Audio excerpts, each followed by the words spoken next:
I'm Sarah Woodbury. I write novels inspired by Welsh history and mythology, and I love all things medieval, which is why I'm here today at Kenilworth Castle.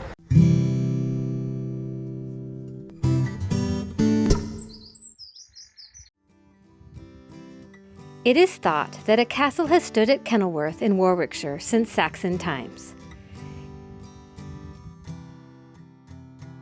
It is likely that the original structure was destroyed in the early 11th century during the wars between the Saxon King of England, Edmund, and Canute, King of the Danes. 100 years later, in 1129, the Norman King Henry I gave the land upon which Kenilworth now stands to his chamberlain, a Norman noble named Geoffrey de Clinton, who at the time was both Treasurer and Chief Justice of England. Shortly afterwards, Geoffrey founded an Augustinian priory and built the current castle.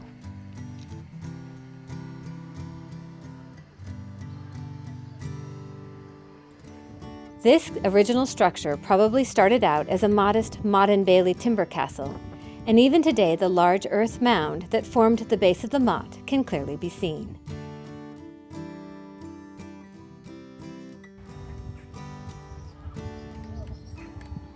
The castle itself is built of red sandstone and represents 5 centuries of thinking on military architecture.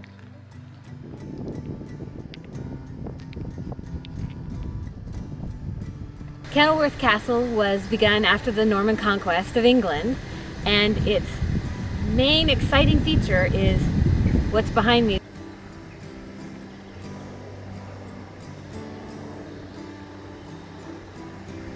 The grass was once a lake, filled in and created by the builders of the castle.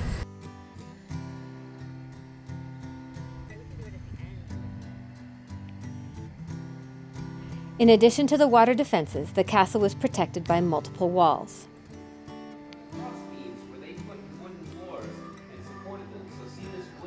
At the most exterior was a braes, a fortification with palisades, of which only fragments of masonry and earthworks remain.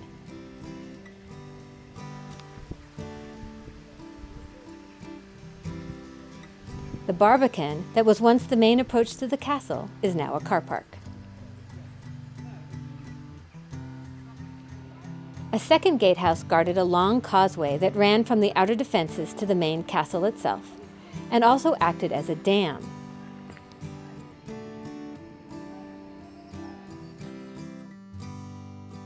The castle then was fortified by an outer curtain wall that protected the outer bailey.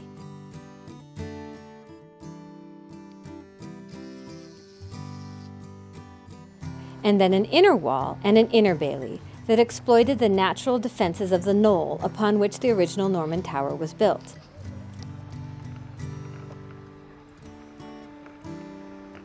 The walls of that tower were at one time 16 feet thick and rose to a height of 98 feet.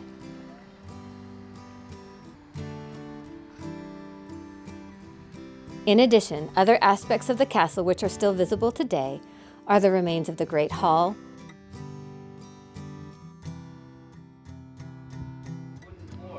the main gatehouse,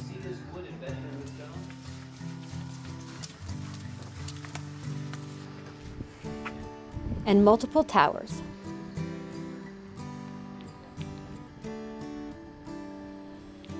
All of which were renovated many times over the centuries of use.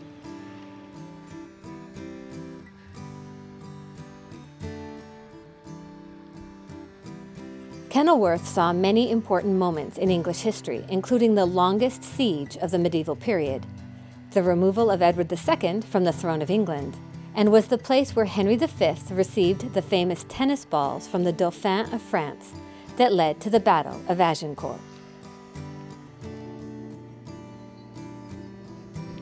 The castle was then slighted and mostly destroyed during the English Civil War. Thanks for watching my video. You can click on the playlist or subscribe to my channel to see more. There'll be a new video next week. If you want to check out my books, click on the link to my webpage.